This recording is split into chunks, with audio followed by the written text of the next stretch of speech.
Welcome back to another edition of VXR Cars.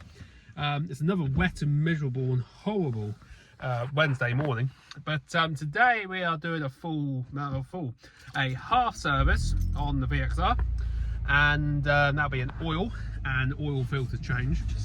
So yeah, we're going to head over to Motor Parts Direct. They have a branch in Rushden and also in Wellingborough. We're going to go and grab some 5W30 fully synthetic motor oil, and also obviously a full filter and a new sump plug. Yeah, and we'll head over and do that now.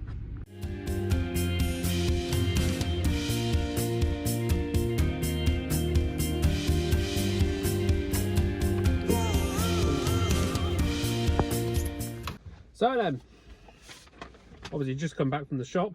So 5W30 fully synthetic motor oil, which is 5 litres. Car takes 4.5 litres. New oil filter and sump plug, and that all came to £46.91, which is the main reason why I've started servicing my car myself. I used to take it to a garage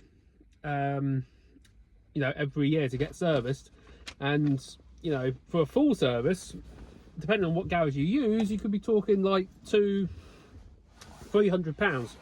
So doing it yourself is a massive saving. So we'll head home and we will do it.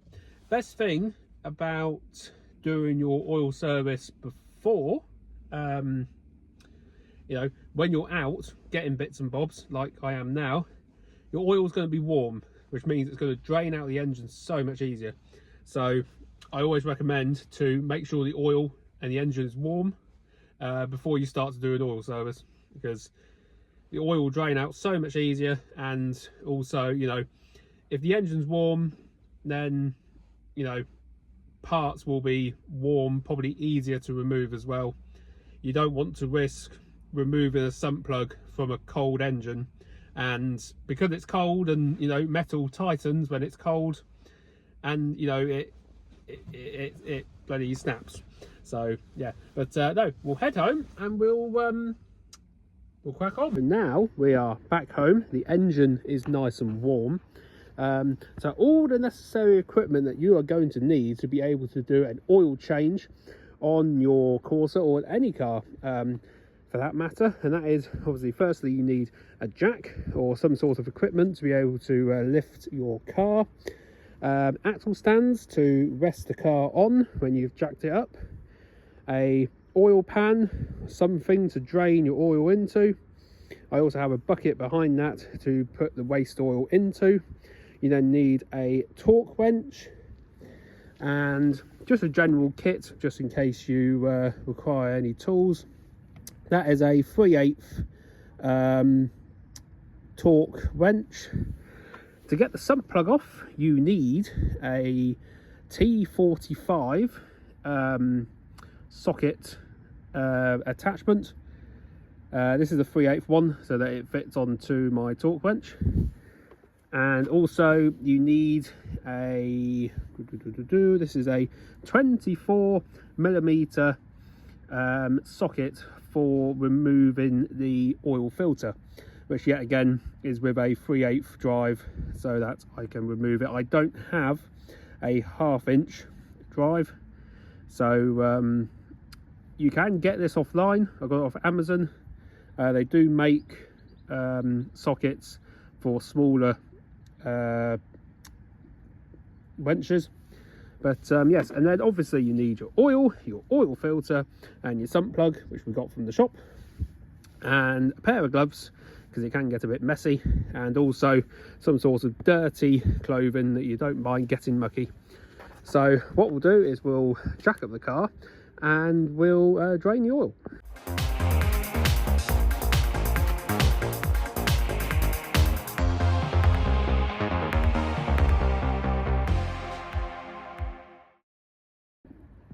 Okay, with the car now jacked up, as you can see, just making sure that the axle stands are properly secure on a solid piece of metal. So this axle stand is all right on the cross member there. Don't put it on the seals, because seals can be weak and they can end up punching through, which obviously you do not want. And on the other side I have done the same, but on that side I have put the jack, I have left it in place, just slightly taking the weights just in case the axle stands do give way or anything. It is not going to fall on me. Obviously, if you are doing any mechanical work, they normally advise you to take the wheel off and put the wheel underneath the car, so that if there was a break or collapse, the car won't land on you. But as we're not working on those areas today, that should be sufficient. Also, I haven't on this occasion, because I'm only doing an oil service, and also I haven't jacked the car up very much. But if you are planning on jacking the car up quite a lot, find yourself some wheel chocks or a brick or something to put behind the back wheels, just in case the car decides to roll back. But yes, so before we start, we will remove the top oil cap to let the oil drain nice and quick and efficiently, just so that the air can get into the engine and get all the oil out. And then I'm probably gonna have to do this now because it might be a bit tricky to film once I'm under the car. The oil filter is located at the front on the bottom of the engine on a Corsa VXR, and the sump plug is located just there, obviously on the bottom of the sump. So yeah, I'll set up the camera and we will start with getting the sump taken off and drained, and then we will do the oil filter. Oh right, okay, so now we want to get underneath the car. I'm just going to use the torque wrench, just because, you know, it is a wrench at the end of the day, making sure it is lefty loosey, like so. And obviously just getting underneath the car and just getting it nice and make sure it's nice and secure. Two hands, one at the top, one at the bottom, and just very loosely just loosening the sump plug to a point where you can probably do it by hand, like so. We'll get your oil pan underneath, and obviously it doesn't matter if the sump plug drops into the oil pan because you're getting rid of it anyway.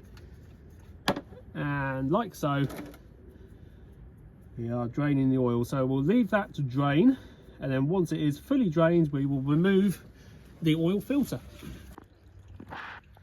Whilst I'm waiting for the oil to drain, I was just taking just a minute just to inspect the underneath of my car, and I must admit, for a nearly 20-year-old car, it actually looks really good under here. There's no like sign of rust or any sort of corrosion or anything, which is obviously really good.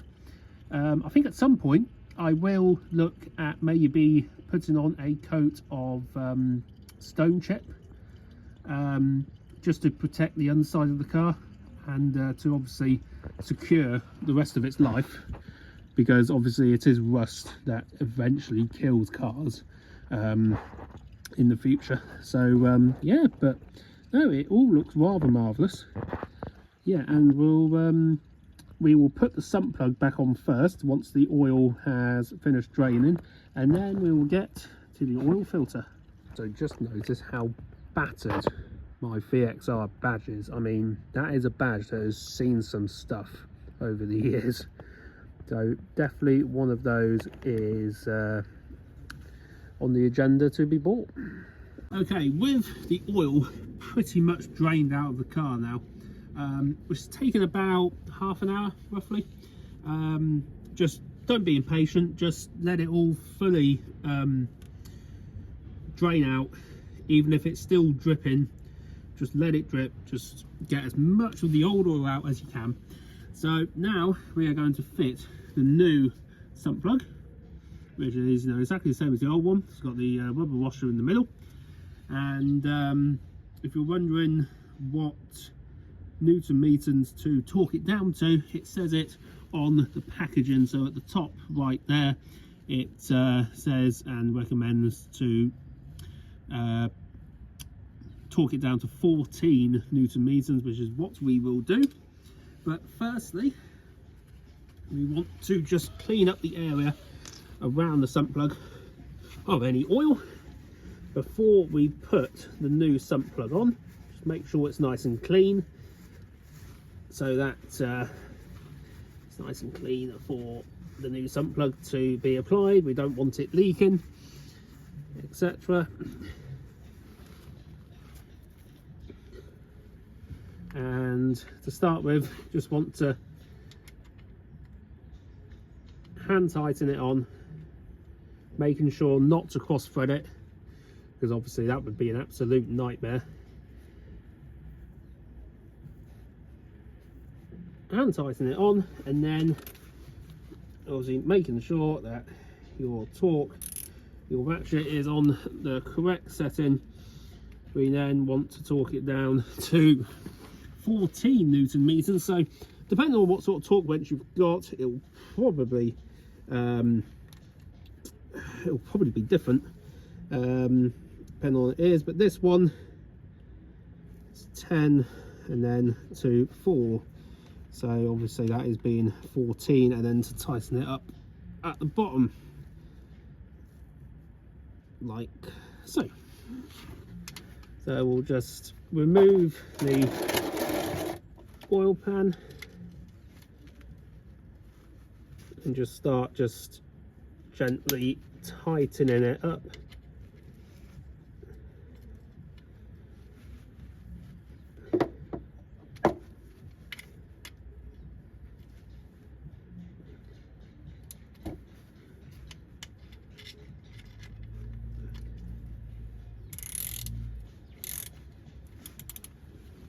Ideally you want 2 hands here, but it is quite tight under here.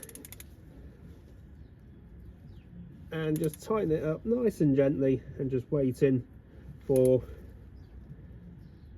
the clicks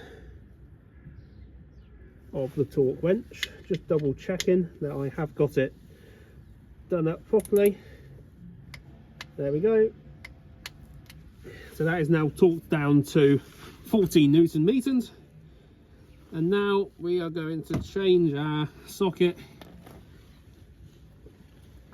and put on our 24mm socket, and getting our drain pan ready for removing the oil filter. Obviously changing it back so that we can release it.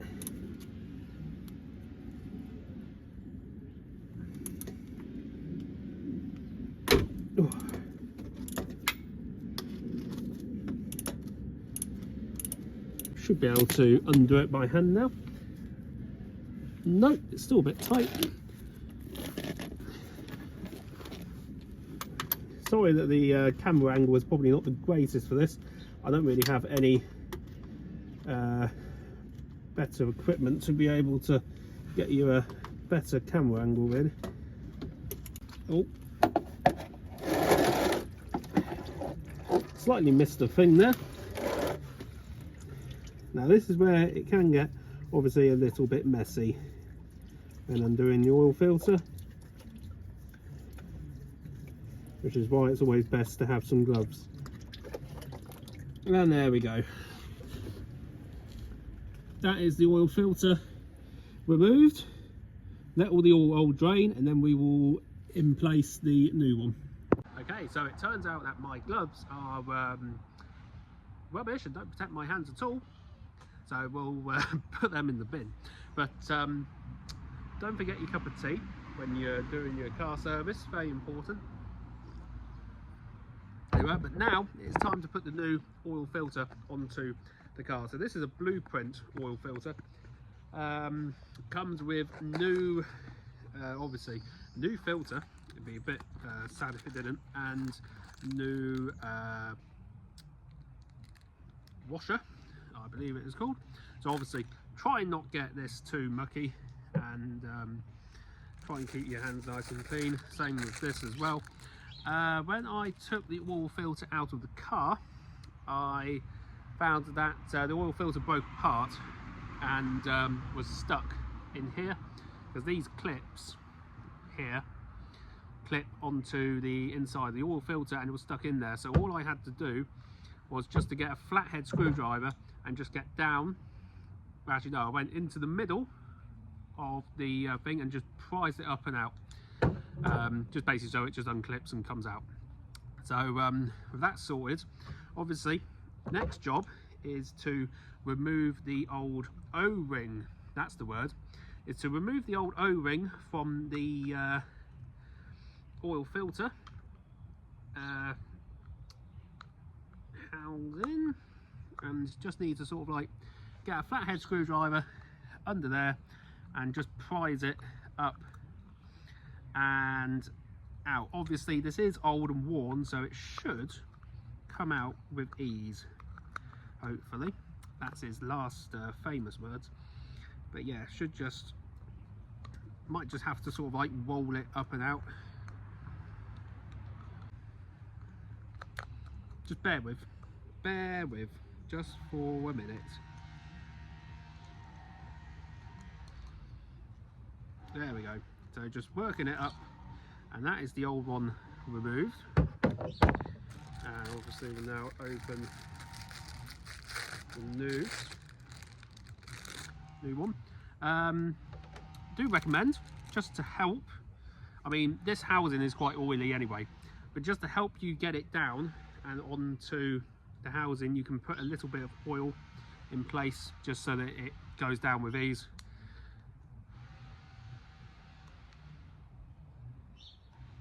Just working it down into the groove slot like so. So just working it in just like that, like so. And then obviously, I mean there's a little bit of oil on here anyway, which we can just put round here just to help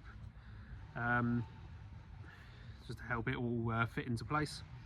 And then it is just a matter of fitting the new oil filter. So the end that has sort of like the clips wants to go into that end, and you just want to press it into place until it clicks, and that is the oil filter ready to go back into the car.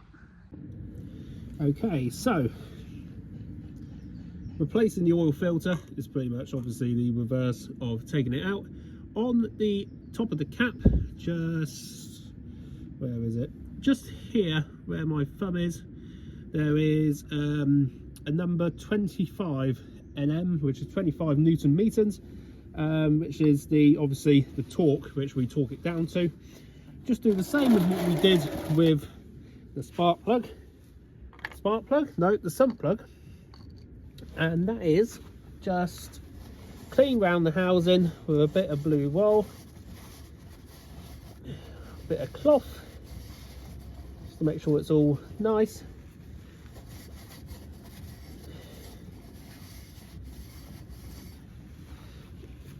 Like so. Just try and do some of that oil. Now, with some cars, when you replace the oil filter, you can opt to, well, sometimes they recommend to fill up the oil filter with fresh oil to help the oil circulate around the engine.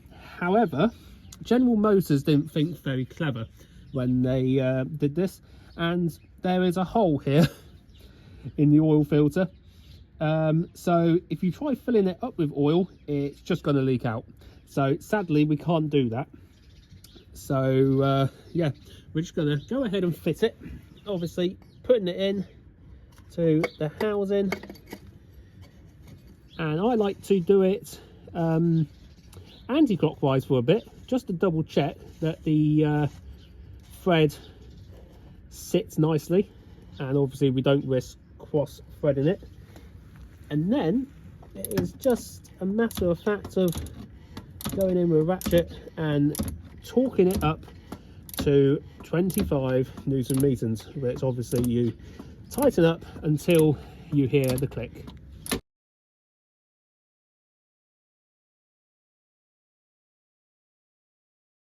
Okay, so now with sump plug reattached, new oil filter in place, the only job to do now, and obviously with the car now back on level ground, the only job to do now is to put fresh oil in. So you want a funnel, which obviously is very important, you don't want oil everywhere, and also a jug which has a spider in it, which I'm just going to have to obviously remove. I do not want a spider in my engine bay. So we'll make sure it's a perfectly clean jug, and a jug which you only use for oil, nothing else. Don't be tempted to just go and grab a jug from the kitchen which you could have washed up, or a jug that you use for screen wash. You do not want any water contaminant or any sort of contaminant in your oil whatsoever. So this car takes 4.5 litres of oil. You can find this information online or by Haynes manual, or probably your car owner manual should have it in as well. So we will start by we're going to put 4 litres in.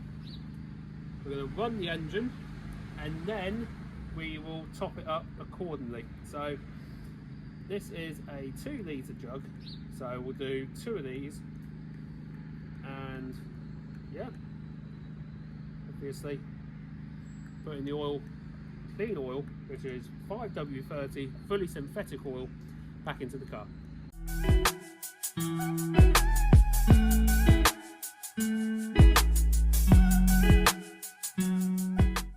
4 litres of oil now in the car. We'll just give it a few minutes just to get down to the sump, which that time is probably now. And obviously remembering to put your oil cap back on, wipe up any mess, checking your dipstick. Obviously it is a little tricky to tell with clean oil, because obviously it is sort of transparent. It can be a bit tricky to see on the dipstick, but we'll just double check it.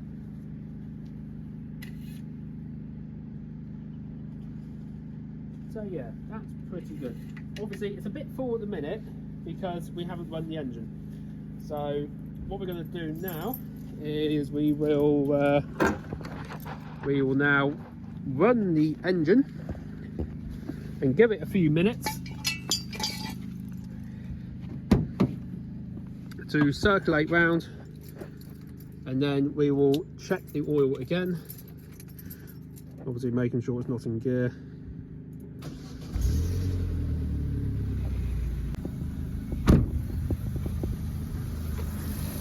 So yeah, we'll just let the engine run for maybe 2-3 minutes just to make sure that the oil is obviously circulated around the engine, get into all the vital parts, so the oil filter and obviously to the top of the engine. But yeah, and then we'll double check the oil again. That is pretty much how you service your Corsa VXR. It's very easy to do, very simple process. If you have the tools, I mean, you don't need an extremely complex toolkit. You know, probably the most complex piece of equipment that you require for this job is a torque wrench. That's about it, and the T45 socket. But apart from that, you can do it with pretty much normal bog standard equipment. So with that, I hope you enjoy this video. Please like and subscribe, and we'll see you later on.